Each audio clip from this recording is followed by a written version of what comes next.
Deny it all you want to, but everyone wants to be isekai'd. France had their own take on the genre when animators Tania Palumbo and Thomas Romaine created Code Lyoko. Remember that guy who went viral on Twitter a few years ago for turning his kids' cute drawings into more detailed artwork? Well, this is what he was working on before all that. Code Lyoko, the cartoon about a gang of teenagers with giant foreheads who fight against a rogue AI called Xana in the virtual world of Lyoko. I got familiar with the show by watching it a bunch when it aired on Cartoon Network. It was never one of my favorites, but it always stood out to me because of its multiple animation styles. In the real world, they had this 2D anime-inspired style, but in the world of Lyoko, the show would turn 3D. I was always partial to cartoons that would do something a bit more unique with their animation, but the only other cartoon I can think of that would switch between 2D and 3D entirely at the time is the Jimmy Timmy Power Hour. But we're here to talk about Code Lyoko. If you like cookie-cutter archetypes, romantic subplots, and formulaic episodes with most of them having the same resolution that returns the show to the same status quo, then this show is going to be right up your alley. And I'm not saying any of that as a put-down, by the way. None of those things are inherently bad, but that's definitely what you're gonna get if you watch Code Lyoko. Save for the live-action season of the show, Code Lyoko Evolution, which I am not going to talk about in this video, I watched the series in its entirety, and I thought it was alright. From the span of 2003 to 2007, the show ran for 4 seasons and had a total of 97 episodes. That's a lot of Lyoko.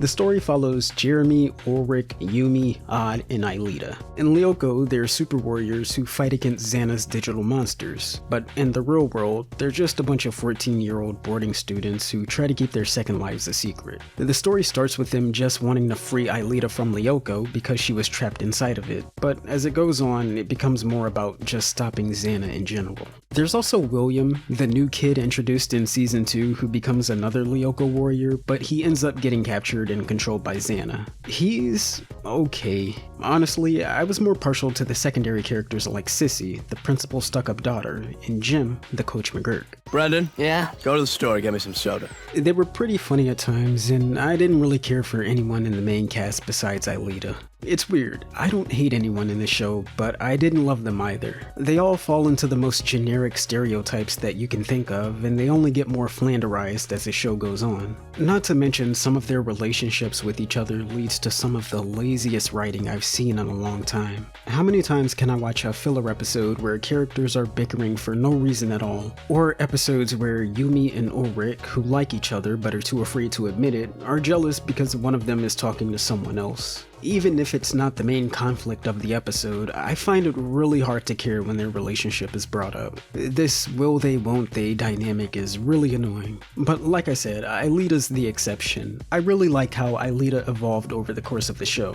She starts as this timid girl who's kinda clueless on some things and way too knowledgeable about others, but by the 4th season she's found her own interest outside of Lyoko. She's become her own person, and now she's all sassy. Yeah, while you were taking your 3rd shower of the day. Well, you know, Ulrich dear, a beautiful flower like me needs to be watered often. You? Yes, you never know. You might just sprout a brain. Unfortunately, anyone who isn't Aelita rarely gets any meaningful development, and this is actually a larger problem with the show in general, not just with its characters. They often reset progress by literally going back in time with the same supercomputer that sends them to Lyoko, and I think this is all a result of the show being episodic rather than serialized, which would have helped to serve the story much better. There's still a plot that continues throughout each season, but the need to reset everything so you can get a fresh adventure each episode is really annoying. We don't get Monsters of the Week, we get Xana Shenanigans of the Week. You know, each episode is about seeing what creative thing this AI is gonna do to ruin things for the Lyoko Warriors. I actually do think Xana is pretty interesting as an antagonist as well. Not for its motives, it just wants to destroy the Earth, which is whatever, but for its capabilities. It can take over technology, but it can also control stuff like small animals and laughing gas. It seems pretty OP honestly, but thankfully our heroes have some ridiculous plot armor in the show. It also helps that the writers make Xana abide by the rules of the Code Lyoko graphic bible. This is pretty much a document that lists the hard and fast rules of the series along with other general facts about the show. It limits Xana's powers as well, which I think was necessary. I recall them saying in an earlier episode that Xana can't actually possess people, which is why when we do finally see Xana possess someone in a later episode, it turns out that's only the case because our heroes are already in a fake world. They establish rules in the show, and they don't break them. They might find loopholes, but I think the lore and world building and all that stuff is pretty concrete with Code Lyoko. That doesn't mean they aren't willing to change the rules though. Come season 2 and they establish Xana has gotten more powerful as a result of the game going back in time so much, and now it can possess people. In fact, I think the main conflict in more than half the episodes from this point on has to deal with someone being possessed by Xana, and then the game goes, hey, did you guys notice so and so was acting funny? And then that possessed person attacks the gang, and you know, it's a close call until they get into Lyoko and defeat Xana in there. Yeah, this show gets very predictable, and as far as I'm concerned, that's another issue with the show being episodic. Even Thomas, the art guy who co-created this show, was pretty unhappy with the way the show was going. He was working on another series at the time with Savin Yeatman Eiffel, and not liking the way that Code Lyoko was going due to the direction of its production company Moonscoop, he decided to part ways to focus on the French-Japanese co-produced anime, Oban Star Racers. Quote, I couldn't reasonably run Code Lyoko and Oban at the same time. With Savin, we wanted to avoid the shaky production system of French animated series by going to Japan to make the series. Code Lyoko was also inspired by Japanese series, but as Moonscoop is a well-established company with established working practices, we couldn't envisage a Japanese-style animation and staging, nor a writing style that would follow. In short, Code Lyoko couldn't become the series I dreamed of making, despite its potential. So I left it to the rest of the team and concentrated exclusively on developing the Oban universe. At the end of 2003, we packed our bags and headed for Tokyo to experience the incredible adventure of producing the series. Now, from that quote alone, I don't think his entire decision to focus on Oban hinged on the show being more episodic rather than serialized, but it certainly played a role. And also, like I said, I can't blame the guy. I fully agree that this show would have been better if they didn't feel so obligated to reset progress after each episode. But in the show's defense, this is something they do a lot less after the first season. Returns to the past become pretty rare, which is cool because it forced the main cast to deal with the consequences of whatever happened. But that still doesn't solve the problem of the show regressing rather than evolving any of its characters. But whatever, none of that stops Code Lyoko from being a pretty fun watch.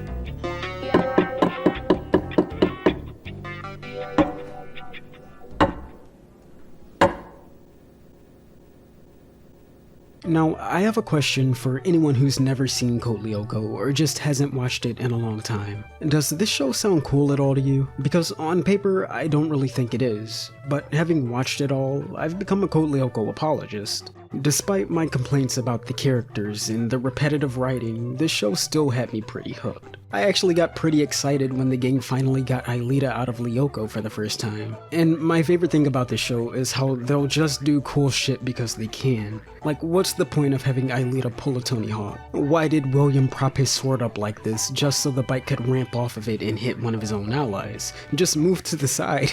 But I'm of the opinion that you don't need an explanation to do cool shit, just do it because you can. These scenes in Lyoko to me feel like the 3D animators were practicing new techniques or just plain having a good time. I like how you can actually see the animation improve as the show goes on as well. The characters stop looking as stilted, the fights get more dynamic. Speaking of the 3D animation, I don't think it's terrible, but it's nothing breathtaking either. I'd say it's just serviceable, but I imagine it was a lot more impressive for its time. Uncanny isn't the word I'd use, just primitive. My biggest problem with the 3D scenes in Lyoko itself is how bland these worlds are. They're so barren for the most part. In fact, Sector 5, this digital blue landscape, is the one and only location that I think looks remotely interesting. I didn't really care for any of the monster designs either. I'll admit they're unique, but for the most part they range from meh to ew. Why does this bowling ball have goopy insides? Ugh.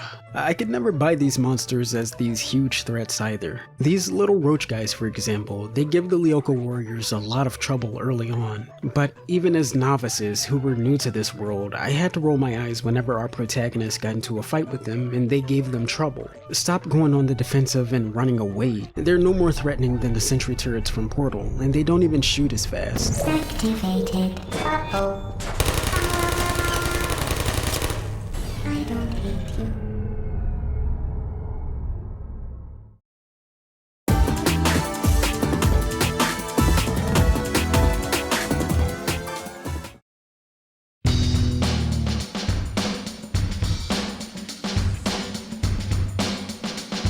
It's a brand new Code Lyoko. Tomorrow night at 7. Code Lyoko originated from an animated short called Les Enfants font le cinéma, which apparently translates to The Children Make Their Movies. It shows some kid running across town with a movie reel until he makes his way into a tunnel where other kids are waiting for him. The film itself has nothing to do with the concept of Lyoko or superpowers or Aelita, but Moonscoop, or Antifilms as they were known back when this was released, took a liking to this movie for its atmosphere and tone.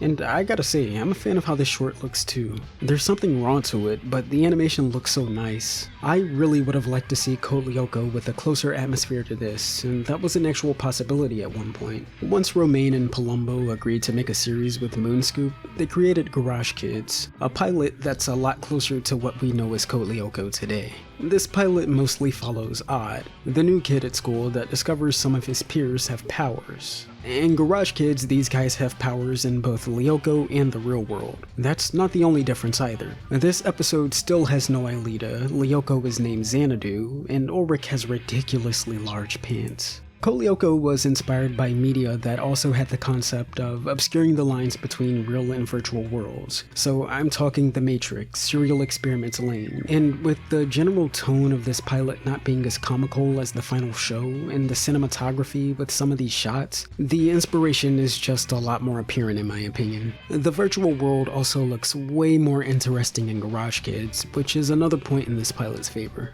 Ulrich even has a sword that's made out of code. That's way more interesting than his regular sword in the final show. We've all seen what Garage Kids has turned into, and I still do think Code Lyoko is a cool show with more than a few things that I think your mileage may vary on, but let's talk about how it all ended.